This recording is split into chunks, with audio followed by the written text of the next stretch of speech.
Welcome to the Boston Art Podcast, Boston's premier art podcast, where we talk art, culture, and philosophy.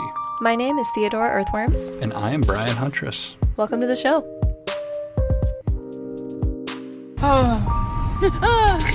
Just taking a little recording breath. What's up with you? Kind of a lot, actually. Welcome to the show! We are your hosts, Brian Huntress and Theodora Earthworms! So fuck what I'm doing, I guess. Did that sound was that like I know that obviously sounded stupid, but like if I refined that, do you think it could sound like a real, like a real announcer? What kind of announcer would that be called? Because I wanted to call that like a wrestling announcer, but like... There's a name for doing that, I think. It sounds like... Is that like a barker? That's different, right? Well, a carnival barker is like a guy that's trying to get you to go into a carnival. But like that sounds like something that would have emerged from like late 1800s boxing matches. Or maybe like... Yeah. 1920s or like almost like some kind of like vaudeville announcer style. Yeah. I don't fucking know. There's got to be a name for it. Someone knows. Someone out there knows. Yeah, I feel like you could do well. I think that if you have like a really reverby, shitty mic and an audience of people screaming, it's very easy to do that. The reason it sounds weird is because you're like a cappella, if you will. But you know how they're like, the Sultan of Swing, the Titan of Terror, blah, blah, blah. Yeah, but then that's where the reverb comes in. Oh, you mean the actual like what sound you're yelling aesthetic. into? Yeah. Right. And then the people going, ah! Yeah. That will make it perfect. So I think you'd have your like act down. You just need the garnishes. Yeah. Garnishes? There's a comedian named Andrew Schulz who did a comedy special where the intro to the special was like some wrestling announcer doing that, like introducing him that way. Yeah. Kind of interesting. It's cool. Anyway. My jeans are ripped I had a again. thought about the genre folk punk. Okay. When we were just listening to folk punk a second ago. Yeah. And it's kind of funny because I started listening to it right at the end of high school, which made me think that I had arrived to listening to it late. Like I was like late. I'm like, oh, I used to, if I had listened to this back when I was like doing drugs and stuff, I would have loved it. And I thought I was like almost missed that it happened. Yeah. Because I was, you know what I mean? But looking back to who I was when I was listening to it, I was such like a degenerate fucking idiot that I was the demographic for it, but I didn't know. Oh. Like I was like, man, drug addicts and fucked up mentally ill people must love this music. But I was like a mentally ill like moron, like ruining my life a little more every single day. And listening to it, like thinking like, yeah, this isn't for me, but I like it. Oh. Yeah. I used to listen to a lot of songs that were like about depression. And I used to say, do you ever say this when you were younger? That like, I don't know, I'm a really happy person, but sad music just makes me really happy. But I was like so fucked up at the time. So no, but I have heard a lot of people say that before. That was me. I feel like that's like girlcore. Like, I feel like that's something girls say. Like I'm really good at suppressing my emotions. Yeah, that's not something like a lot of young men that are totally fucked up are like, I'm the most fucked up person alive. I'm worse than everybody. But like, and they're just explosive. Yeah. Girls are like, I can take it. It's kind of interesting because men are simultaneously suppressing their emotions, but also not controlling them at all. Yeah. How is that possible? Because repressed emotions bubble up as anger. Oh, right. You can't really repress emotion. Right, because all the emotions don't come out. They just go through the prism of rage. Yeah. Okay. Which is true for women, too. It just comes out in a different form. Right. Sometimes. I guess these are sweeping generalizations. Of course, yeah. It definitely depends on the person, as always. Starting off strong on this episode, huh? So, we have an idea where we have some catching up to do. Regular listeners know we're in a pit right now, in a bit of a funk that we're bouncing back from. Yeah. Shout out to Trevor for helping us out last episode. Yeah. But we're going to try to build up our inventory. I came up with this idea without telling you, and now I'm telling you. You came up with this idea on your own? No. The idea I'm about to share. Okay.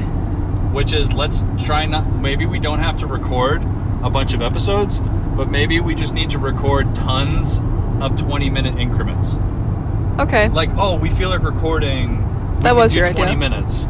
And, like, but the pressure of being like, let's record for 90 minutes. What? Why is your seatbelt like that? What do you mean? If we got in a car accident, you would break your arm. My arm's inside of my seatbelt. In your lap strap. Yeah, it's more comfy. Okay. I thought that you were going to say that the idea of recording an inventory before we have to take a hiatus was my idea. I was like... Yeah, it's my idea. Taking credit. No, that's but a good idea. Little yeah, segments. like, it's like, when we can record full episodes, we should obviously do that. But, like... When we're cruising. It's kind of like, you know, like we're not daily vloggers or something. Yeah. But those people back in the 2010s who doing that would record for like a minute or two, a couple minutes, and string together like a bunch of small recording things from, you know what I mean? Yeah. So it's true. We could also be doing more. We could be doing more of that solo too. Like each of us recording solo snippets when we have little thoughts. You know what's funny is like in like 2016 and 17, literally on a daily basis, I would record like 15 or 20 minute like tape recorder me talking into my voice memos all the time. Like I just have a random idea and would just talk about it for like 20 minutes. And I like just deleted them all. Oh, that sucks. I never did anything with any of them. I've done that too. I've always been a heavy voice memos user, and as soon as you break the phone or lose the iPod, it's gone. That's so fucked up. I think I always would have the, like, I was always, what's the word I'm looking for? I always wanted to, I would want to record, like, I would crave recording them and making them. Yeah. But then I would be like, what the hell could I ever do with just, like, a 15-minute, what am I going to do, post, like, this audio file on Facebook? Like, because I didn't really understand that, like, what it meant, what a podcast really truly was yet. I didn't really get that. I learned about podcasting by listening to NPR because I had a car for like a year or two that only had a radio, and radio music is horrible. Yeah. So I would just listen to NPR, even though NPR is like horrible in its own ways sometimes. You know? Like sometimes it sucks to listen to. Anyway. But cool. Yeah, I used to very boring. I used to be really into blank cassettes, like recording on actual tape recorders when I was a kid. I had one. Because you watched Twin Peaks? No, I'm talking about when I was a real kid, like a little kid. Oh. I used to go to Walmart and buy blank cassette tapes, and I had this, like, it was literally a Little Tykes toy recorder that I used to use when I was like 10 or something, that belonged to one of my siblings, but it had a record feature on it, so I stole it. And that's a brand name I haven't heard in a million years. Little Tykes? Yeah. We don't have kids. Do you think that still exists? It must, right? That's a good question. I have no fucking clue. Someone update us if you're a parent or have like Little Tykes in your life. But yeah, I used to record cassette tapes, and I used to spy on my mom and dad and like do little updates of like, Mom was in the bedroom on the phone today, blah blah blah, and then like leave them for my mom like to listen to, and she used to pretend she'd listen to them, but I doubt that she did because they were always like 4 hours long. I don't think any of them survived the test of time either. I think that people, like, I feel like my mom reacted like this to our podcast, where like, I think people's loved ones don't fully know how to respond when they make a podcast. Because if you make like, oh, I made an album, I made an EP and I worked on it for a year, like your family's gonna listen to it to support you.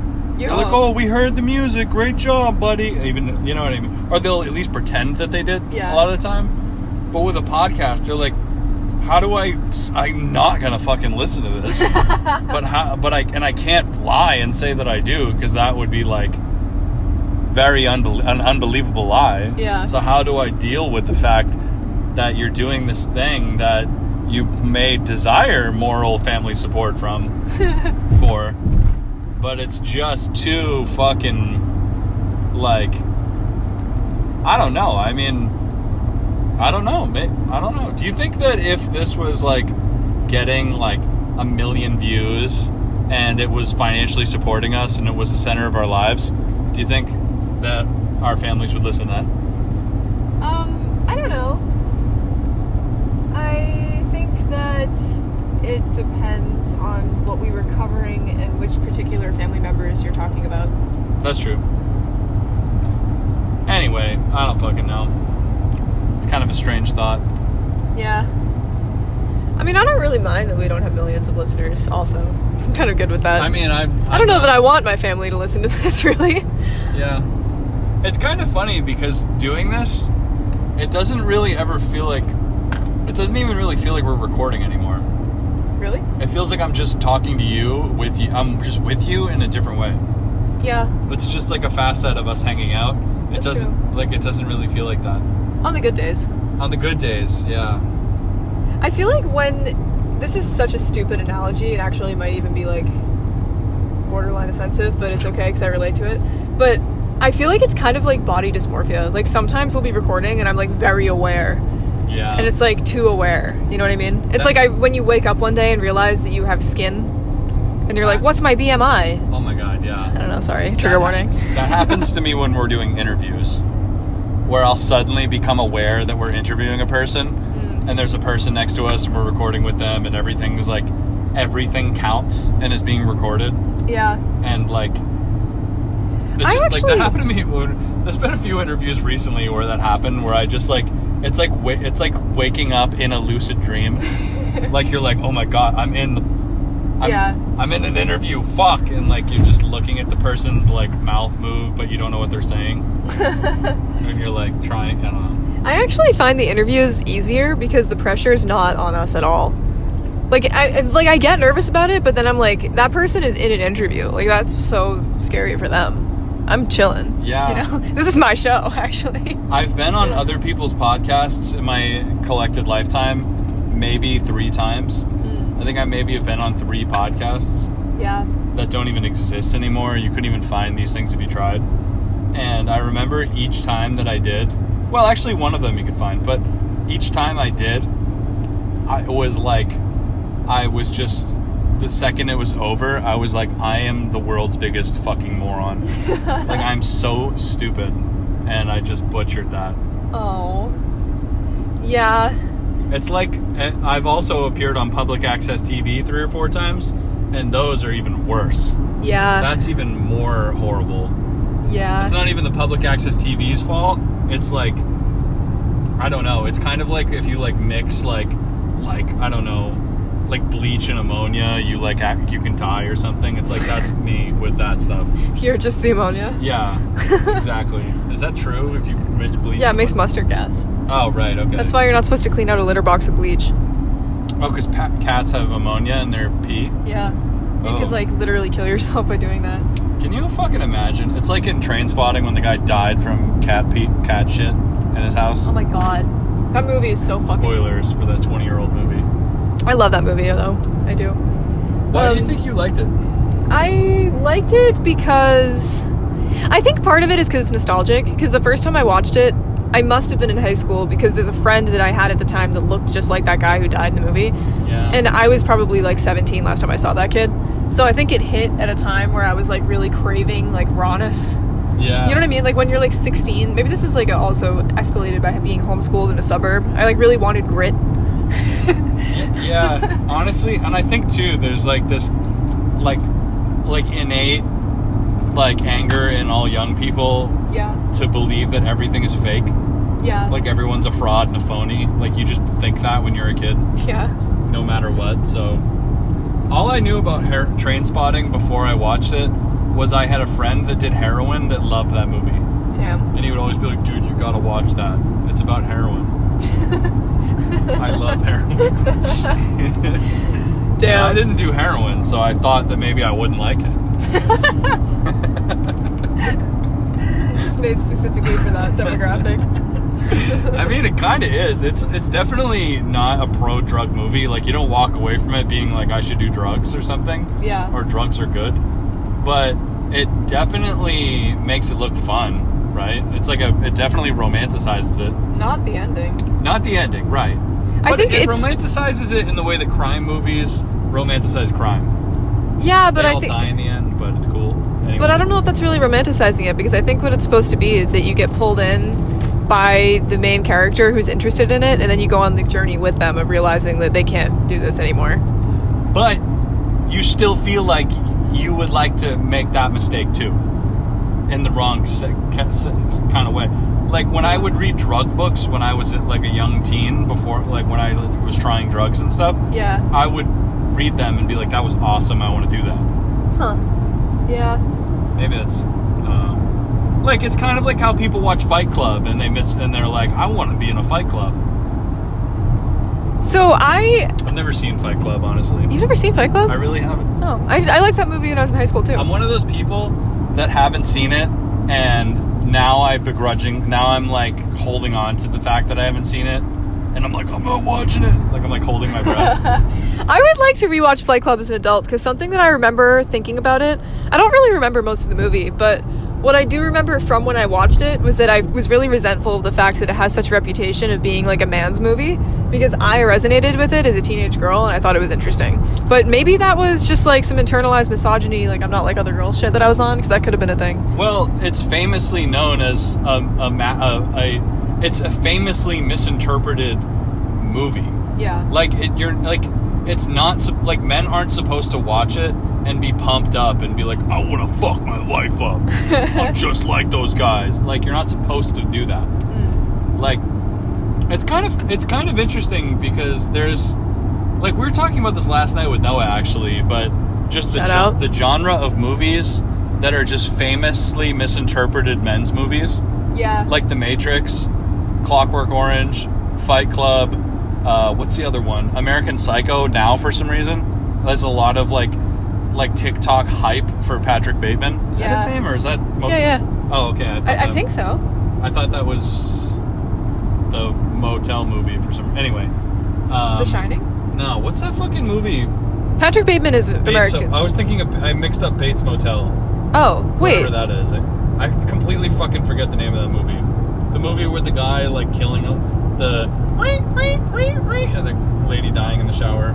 Psycho, right.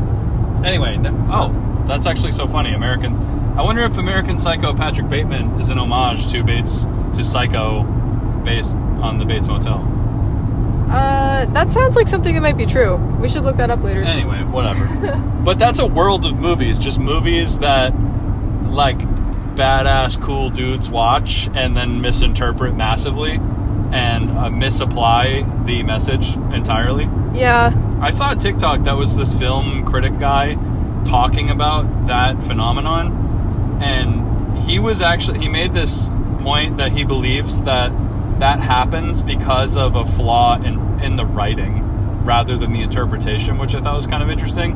What is that flaw? The guy was saying that there's a tendency for people who write movies like that to make the guy who is the avatar of the moral, essentially, too cool and fun and likable. Interesting. Where it's like when the guy that you're supposed to, like Wolf of Wall Street, like you're supposed to, the movie's about this guy who's a total fucking piece of shit and gets away with murder for like 15 fucking years or something. Yeah. And then he eats shit and goes to prison. Yeah. Because he's a piece of shit. But you don't get that from that movie at all. Yeah, no. You watch it and you're like, that was fucking awesome. I'm gonna do that. Maybe. I couldn't even finish that movie. Well, I guess men misinterpreting it would watch it. Yeah. And feel that way. Not, yeah. Yeah. Kind of literally like the Barbie movie in a way. I was thinking that. I wonder Ken how was that's like, going to be remembered. Yeah, well, where Ken goes into the real world and he's like, I love this. Yeah. I love badass dudes and horses. Have you noticed that since that movie came out and as more people have been seeing it, it's being viewed more like widely as the Ken movie? Like, people care more about that plot than Barbie, it feels, in the ripple effect after the original release. It definitely had, like, I guess spoiler alert for the Barbie movie. If you haven't seen it, fuck off. But yeah, I guess it definitely, Ryan Gosling definitely stole the show. Yeah. Whatever. But also the plot, the kind of Ken, like... It was funny. Like primordial man, like becoming, like awakening and realizing he's sentient, basically. Yeah. Like that was kind of an unexpected thing that they wrote in. Yeah. Like I didn't think that was going to happen at all. Yeah. So I think that caught a lot of people by surprise, but I think a lot of people didn't expect the Barbie movie to make a point about men's role in feminism. Yeah. That was unexpected as well. That was cool, honestly. It was cool. I've heard people say things like that for years. Like, be like, hey, this is how patriarchy harms regular guys. Yeah. Like, your life actually is fucked up because of patriarchy in a lot of ways. Yeah. And, like, you know, but that's like, I don't know, maybe that was more unexpected of them to say than the points that everyone expected them to say. That was the stupidest fucking sentence I've ever said. No, it's okay. Nice. Good job, me. Yeah, I don't know. It was interesting. I feel like something that's more interesting sometimes than the actual content of a film is the way that people receive it. Absolutely. Yeah, that is definitely the most interesting part, honestly. Yeah. Beep, beep, boop, bop. Beep, I just, beep, like, boop, bop. my brain just, like, clocked out of this topic. I'm sorry. Yeah, fuck it. Like, in the middle of talking about it, I was like, oh my god. No, I could sense your fatigue. That's okay. It wasn't you. It was me. Do you know how Joel and Matt at Black Market Therapy edit their podcast? How? Shout out to Black Market Therapy. Shouts out. They seem to have long conversations. Yeah. Where they'll have like a really good segment for 15 or 20 minutes, and then they isolate it and then like join it with another cool segment they recorded at a different time. Oh. Where they'll be like, oh, and that's so cool, and then nice music will play, and then it'll transition into some other time they were talking about some other topic, or that's perhaps smart. something related. So you can just chop the fatigue right out. They probably chop the fatigue right out. I don't know what happens in between those takes, obviously. Maybe they're having equally interesting conversations. But they seem to just be like, that part was boring. I'll cut that out. And they like put it with a cool part. I respect that. I've heard that in a few of their episodes, and it sounds very nice when they do that. I don't even know of any other podcasts that do that. I can't really think of any. Really? Segmented like that? Yeah. Well, segmented, but like, for example, This American Life or any podcast that comes out of that world is like heavily segmented. Yeah. But those are also very pre-planned. Oh, I see what you mean. Like, those are created, like, they probably storyboard those before they even interview and shit. Versus stitching together in a segmented way, natural conversation. Yeah, which is what Joel and Matt do. That's kind of cool. We could learn something from that. We, like, that, I think, is like, for example, you're probably familiar with the comedian Bill Burr. Mm-hmm. His podcast is made in the weirdest way ever, essentially, where he's alone, like in his house or something, or in his car, recording with a mic that he's just holding for like over an hour. Wow. That's like weird. He's just literally sitting there talking to himself. And it's funny as fuck too. Like, he's really fucking funny. There's only a handful of people that have podcasts like that. Another comedian that does that is a guy named Tim Dillon. That's a tough format to have. It's very, very hard, but it could be considered like the most difficult podcasting method. Yeah, you gotta be like immune to self-hatred. You should try that sometime, Theo. You'd probably like self-podcasting. Well, imagine if you recorded, like, you should, I don't know, it might be a fun exercise, even if you never put it anywhere, just recording for fucking like an hour. I don't know, anyway. I mean, I do stuff like that. Well, if you do that, I don't release it, but I do. We could if you wanted to. That'd be interesting. Anyway, do you want to shelf this? Are you done? No, I just thought I was sorry. I was just asking. I thought you. Oh no, it's okay. Oh, okay. Yeah, cool. no, I'm good.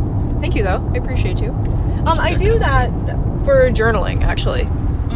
like, it's all personal life stuff, so it's not stuff that I put publicly, but I do, in my car a lot, record for, like, a half an hour or 45 minutes. Yeah. Because I find that it's, I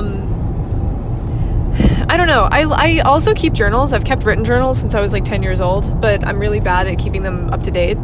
And sometimes I am in my car, or I'm somewhere that I'm not able to actually just sit down and write, but I have a feeling that I want to document, and I find that it's more poignant later for me to go back and listen to my actual voice and, like, me talking about something or crying about something or whatever while I was feeling it than it is to write it down later to catch up on my notes.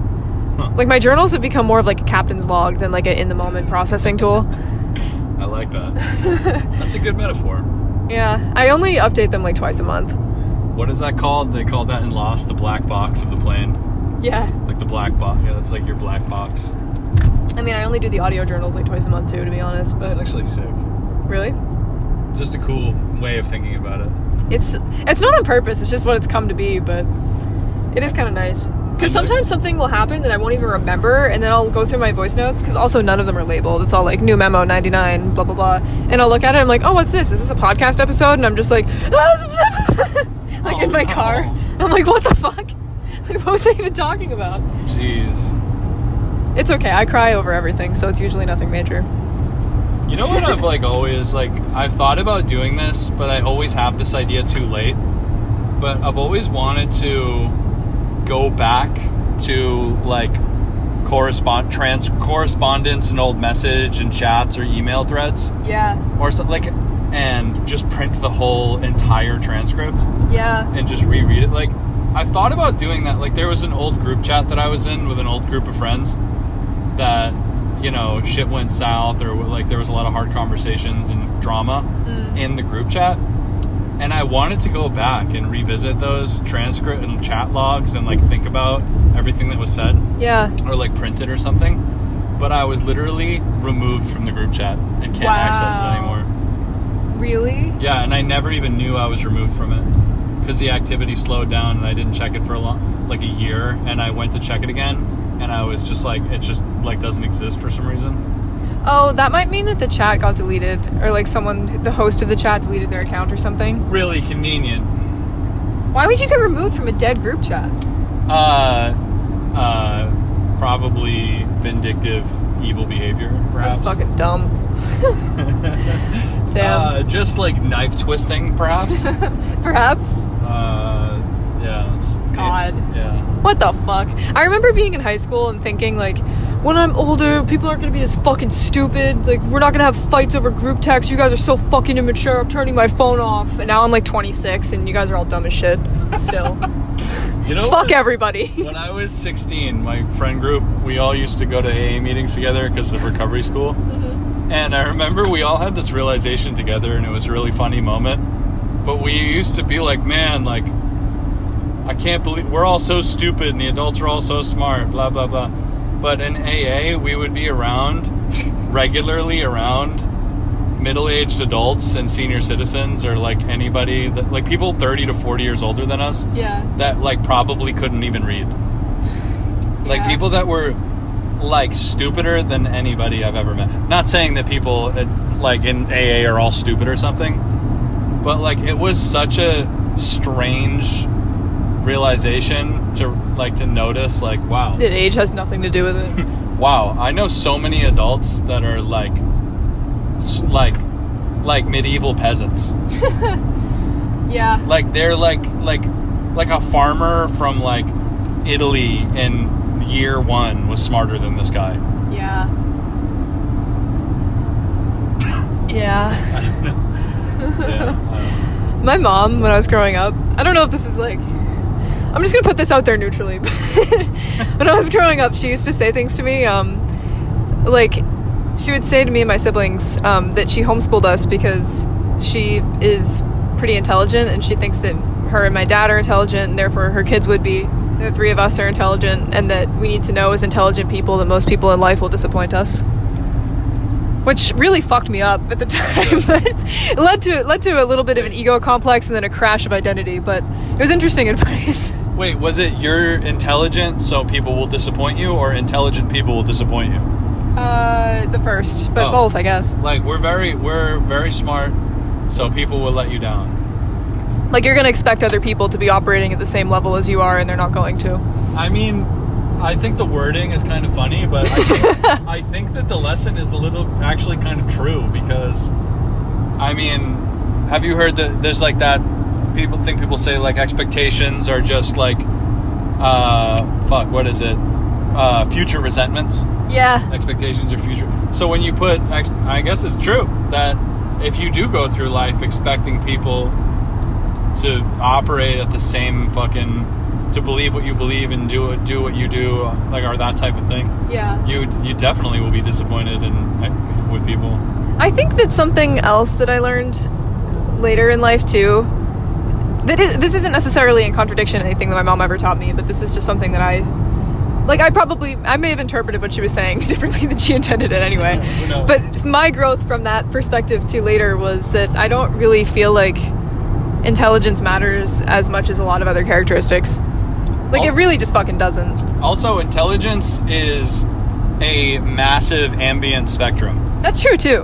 Like, it Like, depends what you're even talking about. It is like a 4-dimensional, like, blurry, like, thing Yeah. that is not that, you know, I don't know. I think if you're genuinely kind, you're miles ahead of a lot of people.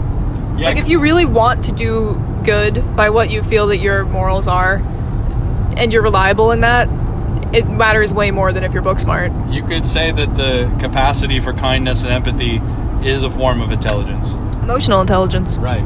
So, Yeah. I don't know. Like, I mean, how many people have you met in your life that are, like, as smart or as studied as, like, doctors, but they're just literally the shittiest asshole fucking people on earth? A lot of fucking people. A lot of people, right. Yeah. I've met people that are highly intelligent on paper that are fucking scum. So It's funny fuck too, that. because it's funny though, because like when you say like intelligence is 4-dimensional, that is so true, and I agree with that. But when you're talking about somebody and you say that person's fucking dumb, like, you know what you mean.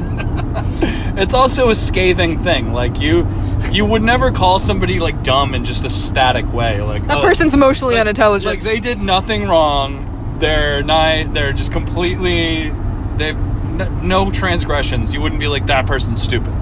Well, Maybe you would, but I'm saying more often than not, you're calling someone stupid because they've done something they should be ashamed of or that offended or hurt people. that's true. Like, they're a fucking idiot, and Well, because alright. they did this stupid ass shit. I feel like there's also context though where maybe this is usually in reference to like a young person or something, but there's also a certain kind of intelligence that's just common sense, and someone who hasn't harmed anybody that really means well can be dumb.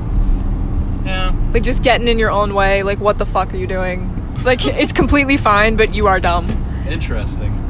Yeah, I guess That's not a crime though. But how do you? But you wouldn't literally call that person dumb because that would be fucked up. Well, yeah, So how would you refer to somebody not doing anything wrong, but they're a dumbass and they keep messing their life up? probably a dumbass. You'd probably be like, they're doing their best. Well, are you talking to them? Like, are you vocally talking to other people about it, putting it out into the air, this is what I think of this person, or is this your own internal idea? Yeah. Like, they're a dumbass, probably. Right. If it's your own private thoughts, you can just say it how you think. But you wouldn't say that person's stupid. Are you saying that there's a different nuance between dumbass and stupid? I don't know what I'm saying, maybe. Because I suppose there is. I don't know. Stupid is like, if you say like I feel like saying someone's stupid, like, you're making a judgment about them. But if you said you're a dumbass, like, it's kind of like you just did something stupid. Like, you can do better than this. Like, I almost rank saying stupid as being more of a damning, like you are condemning somebody. Yeah. But saying they're a dumbass, you're like, dude, you're being a fucking dumbass. That's true. Because an intelligent person can be a dumbass. Like, you can Right, do yeah. dumbass shit as Yeah. a completely competent person. This is like such a... This started out as like a really productive and fair and nuanced point, but now it's just not at all. Oh, man. Because, like, there's no way that our interpretation of dumbass and stupid is, like, that... Universal? Yeah, this is the most non-universal point ever. What's the opposite of universal? Just individual? I guess so, yeah. Huh. That's highly specific, though. Maybe regional would be a little bit less. But that's geographic. Yeah, if we're... Yeah, It depends what you're breaking it down by. If you want to split hairs further on another topic. Yeah. I have thoughts on this, too. How you doing? Oh, I'm good. I had a thought years ago where I was trying to... Actually, I was trying to decide, is there a way to decide that stealing is universally wrong? Like, because, like... No. You just say, yes, okay, stealing is wrong, or something. But then you kind of, when you extrapolate out, you're like, what if it's a starving person? Yeah. Or what if... You ever seen Les Miserables? Yeah, right. I guess this isn't that interesting. Aladdin? Yeah, this is... No. Didn't he also steal a loaf of bread? I'm sure he did. I think that was the beginning of the whole movie. thing, that he was a thief? It's kind of like the guy... Aladdin is kind of like the guy from Tangled. Wow. You know what's kind of funny? Tangled is just inverted Aladdin. Rapunzel? Tangled. No. Not Rapunzel, the fairy tale, but Tangled, the Disney version? The Pixar version? Yes, one interpretation of Rapunzel. I haven't seen Tangled very recently, honestly. Well, Tangled is like if Aladdin was retold from the perspective of the princess from Aladdin, who I don't remember the name of. Jasmine? Jasmine, right, yeah. Interesting. Well, that's a very uninteresting point, isn't it? It's actually not interesting at all. It would be interesting if I'd seen it recently. How about we watch Tangled? I'll watch Tangled with you with Reed this week. I watched we can it get into the it. other day. Reed did not care for Tangled really at all. You watched Tangled while Reed was in the room. So, you know what the thing is like you would think like, oh, a baby doesn't have a favorite movie. They don't even know, like, they can't even talk. How do they have a favorite movie? But he, like, oh, you fucking dumb piece of shit, dude. We're good. Some dude just, anyway, it's not worth explaining what just happened. Just somebody doing a dangerous illegal maneuver at my dispense. Is that the Expense? Right? Expense. At my dispense. At my expense. They disposed of me. I like when you, like, punish Beep. I like people to know that they're a fucking idiot. Like, the transgression is already completed. Like, they're already in the other lane already, but you're like, fuck you, just so you know, you're a piece of shit. I have You're a dumbass. vocabulary of beep, like, phrases. Would you call that person stupid or a dumbass?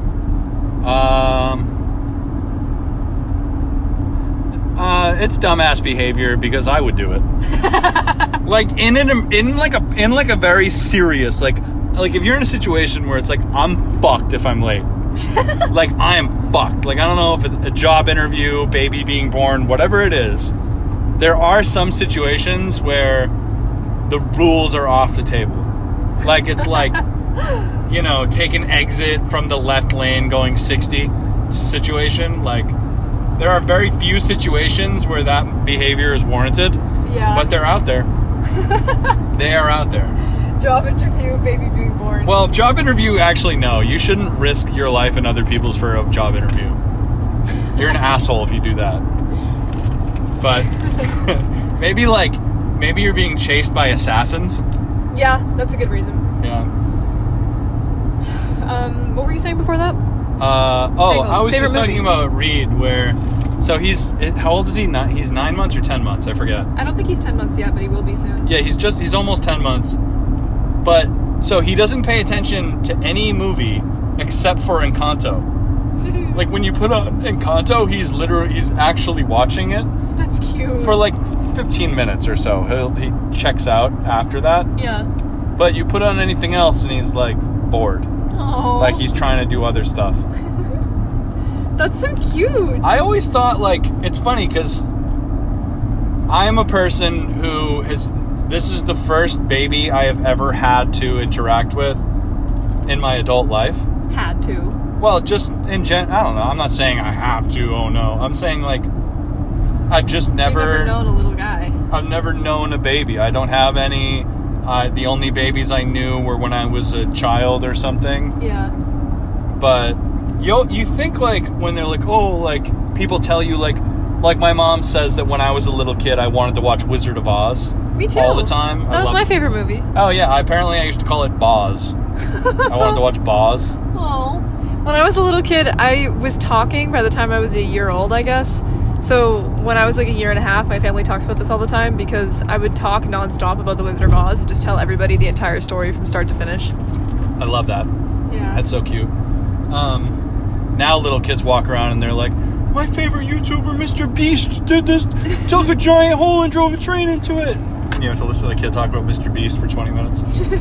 Anyway, but like, you think that when people say that to you, it's like, yeah, sure, my favorite movie was Wizard of Oz, meaning you just put on Wizard of Oz all the time and I looked at it. Yeah.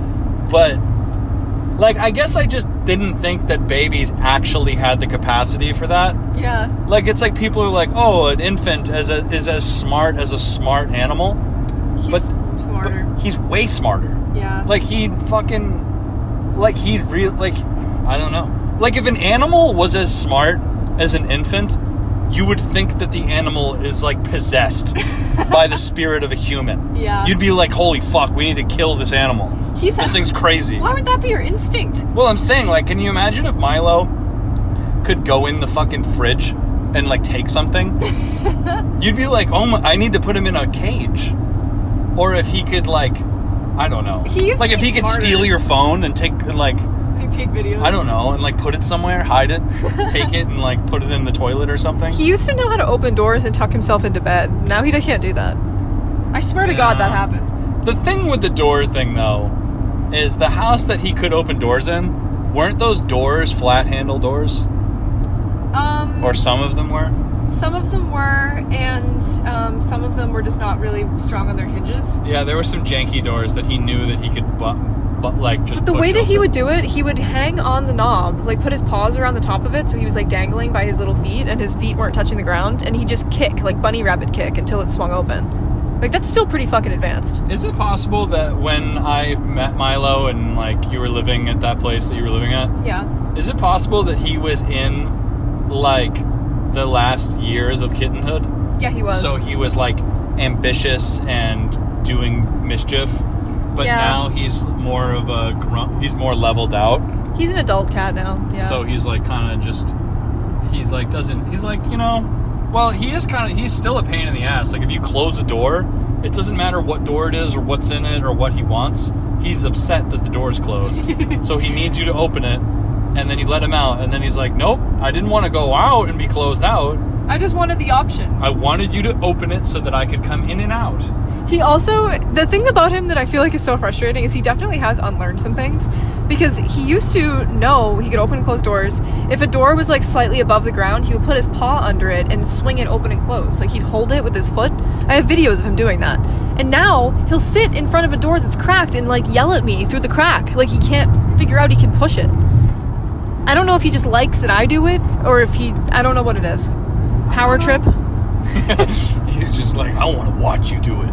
Or last night. Fucking door. Last night when he scared the shit out of you for no reason. Well, no, I was scared and I was in a very heightened stage.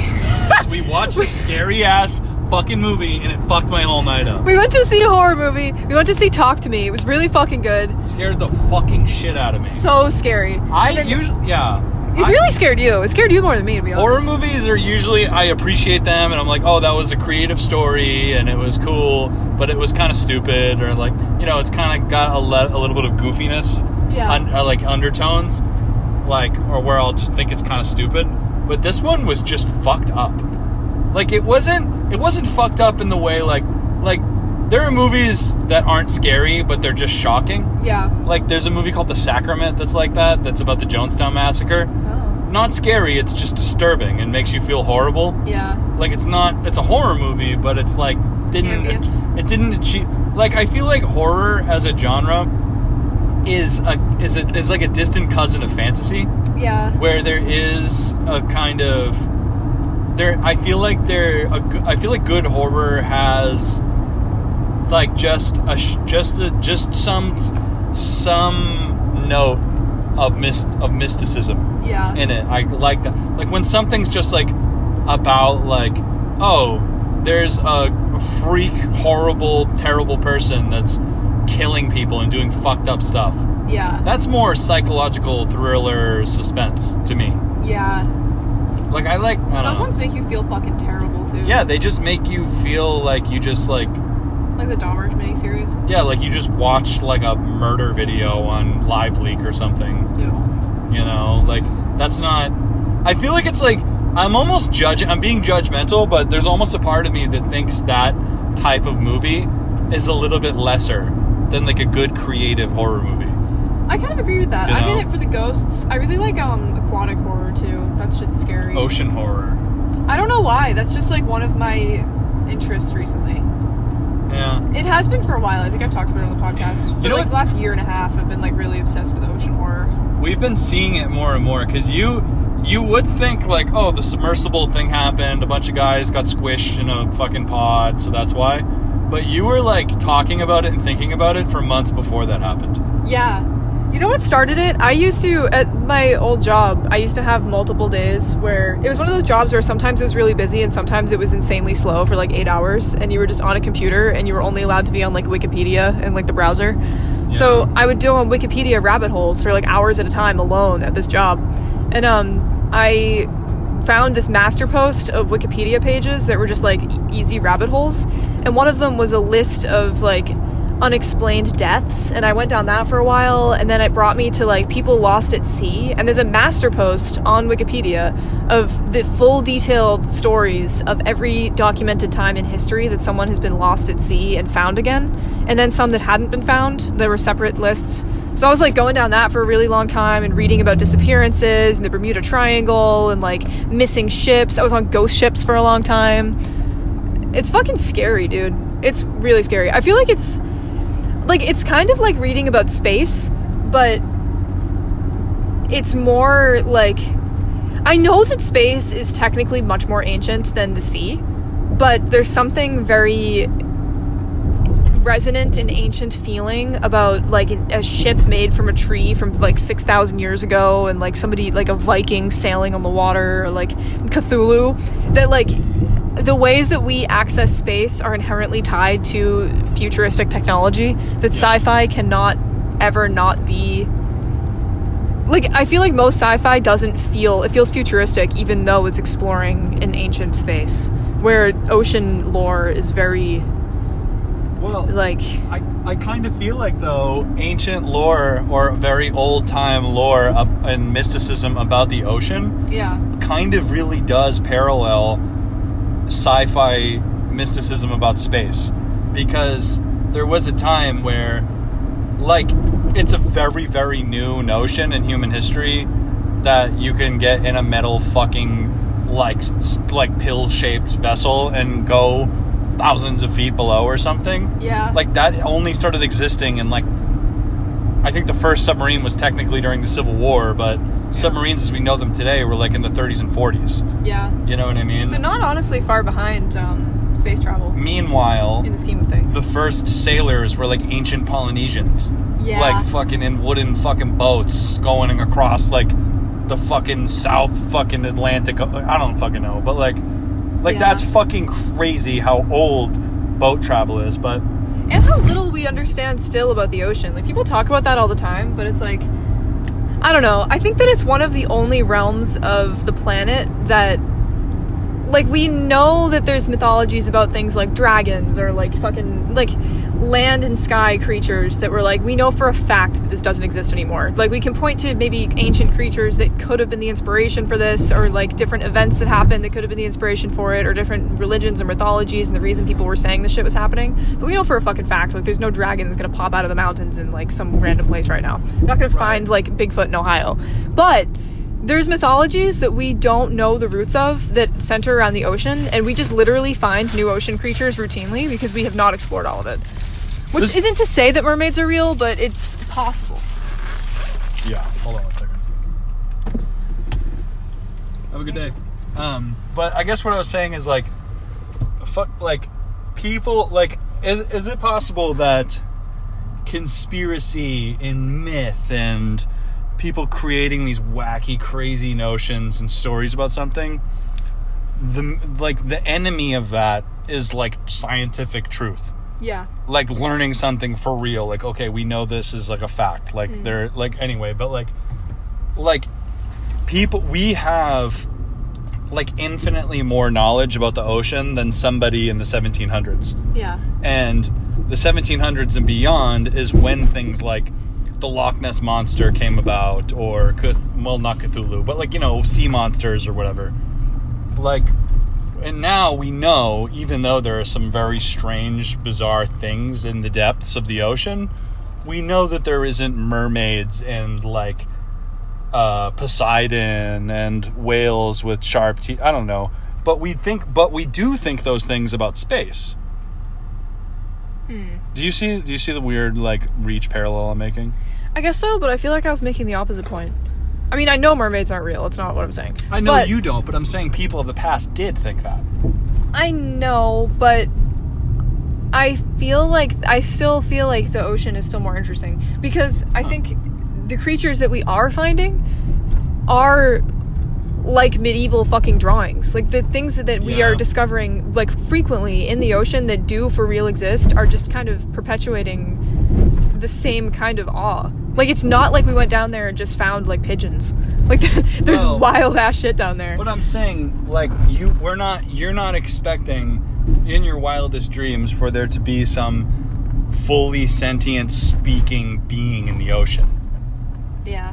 But people do think that may happen soon in space. Yeah. I don't know. I do agree with you that, like, we do agree on the point that the ocean is filled with things beyond our comprehension. Probably, like, there's probably things down there that may be discovered that are just totally fucked. Yeah. You know, but they're, you know, I don't know. That we agree on. I agree. I also think too that there is a bias towards like human centrism, where there's a word for that. I forget what it is, but something being human centric. Yeah. Like factoring humans too much into the theory. Yeah, because there are creatures from the ocean, even just in the ones that we understand, which I think, isn't it like we've only discovered and actually explored like 30% of ocean life? I don't know how they would know that if they don't have the total metric, but anyway, like, for example, I know people say this all the time, but dolphins, like, have a lot of characteristics of actual, like, society building. They have ways of interacting, they grieve, they attack each other. Brains. Yeah, they've been known to, like, assault and attack humans. Like, whales, like, evidence of whales sinking yachts in areas where they're over, like, sailing in those areas and affecting whale population. Like, I think that if they were to discover an alien species in space, it's not going to be a species that's going to speak English and understand our politics. It's going to be something completely separate from Earth, which is the case in the ocean as well. But I think that there is a sort of hierarchy that humans put on other creatures where, like, we assume that they're not intelligent because they're not intelligent in the ways that we are. Yeah, and you can see that in all of human history, like through colonialism, where colonizers show up at some fucking random new place and feel like the people aren't immediately conforming to and understanding the colonial traits and practices. Yeah. And see them as lesser or inferior in some way. In the same way that maybe we would see other species as like they don't have the same capacity for language, so they're like you could just shoot them and it doesn't matter. Yeah. I feel like Avatar made an argument like that, where it was like, well, I feel like I accidentally just also made a point where I was comparing people to how we treat animals, and I didn't mean to. So I'm not saying that people, whatever. I know what you mean, though. I feel like that was just kind of maybe an unfortunate comparison, but. Well, I mean, I think it was a little unfortunate. I didn't. I know what you mean, though. Like, I think that really egotistical, like, centrist perspective, or not centrist, but like self-centering perspective is, like, I don't know, at risk of sounding very like out there. I don't think that any one species really has right to live more than any other species, and people really push that on each other and on animals. But what I guess I'm going to say is it's much easier to imagine that there's going to be some magical, like, green little man coming from the sky that we've never seen before that's going to be just like us than it is to look at a creature that we know exists, that we know has, like, an actual culture that we can't understand as we can't speak the same language as them, but they can speak a language amongst each other, and we do not choose to learn it, and we are killing them. And there's nothing more to explore because it's not interesting, just because they don't look like us or act like us. Like, those exist on our planet, and we've known about them for a long time. Even the fact, like, me and you went to the Arnold Arboretum in JP yesterday, and we were looking at this fucking caterpillar, like, shit they had. They had, like, a caterpillar exhibit. Yeah. Where they were just showing different plants that are in our environment. Literally in Massachusetts. And the types of, like, crazy fucking caterpillars that live on them. I've never seen any of them in my life. Never even fucking knew they existed. A couple of them. But to be fair, they were showing some that are endangered and are rare to see. They just have them because they're, like, scientists or something. Yeah. So... But a lot of them weren't. A lot of them were, like, they're apparently around all the time. They're just camouflaged. I've never noticed them before. But you think about the fact that, like, you know, like, a motherfucker buys some old farm somewhere in Bridgewater and just levels the place, builds a road, and starts selling fucking, like, prefab turnkey houses. Yeah. And, like, people are like, oh, think of all the old trees that died. Like, or like, oh, the home for deers and coyotes are gone. But, like, can you imagine, like, the millions of fucking, like, rare caterpillars and shit? Yeah. And insects that were just, like, obliterated by, like, some guy named Dale's excavator? Yeah. I don't know. I mean, I feel like it's kind of a cliche thing to be mad at people building houses where there was once woods. But it is something that has made me sad without fail for my entire life. Yeah. Is seeing, like, some stretch of trees get eliminated. That's why, like, I mean, I think space is interesting and shit, but, like, I honestly could give a fuck. Like, it's scary, it's dark, it's mostly empty, and I don't want to go there. But the ocean is also scary as shit. I don't think I'd even want to be out on a boat where I couldn't see the coast. We did that one time for a whale watch, and it was fucking so scary. It was pretty spooky, yeah. It was fun, but it was terrifying. See, I'm pro-space in the same way that, like, I think that we just need to give the appropriate amount of attention that space deserves. Like, if we funded space the exact same way that America funds our, you know, military-industrial complex, that would be absolutely obscene. Like, that would be fucking ridiculous if we put that much money into space travel, which we might. We actually might put a similar amount of money. In the same way that it's absolutely obscene that we put that money into the military instead of, like, our country. Or, like, climate change prevention. Right, but... Climate activism. Like, I think that, like, there's, like... I don't know. And I mean, our government kind of maybe does fund space exploration and science adequately. Like, NASA is, like, fine. I think it's really just, like, pop science Elon Musk fan culture that gives space attention so much, like, supremacy and like, common thought. You know, like, people are just, like, freaking out and love Elon Musk, even though he's just some fucking idiot, dickhead, rich guy. But that's the thing about it, right? Like, it's not really about space. It's about tech. It's a dick measuring contest.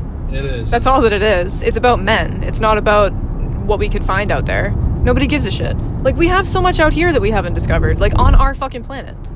Is it possible, though, that, like people interested in natural science and nature and stuff are out there doing their thing the way they're supposed to be, but it's just, like, online idiots that are Elon Musk fans that are freaking the fuck out about space?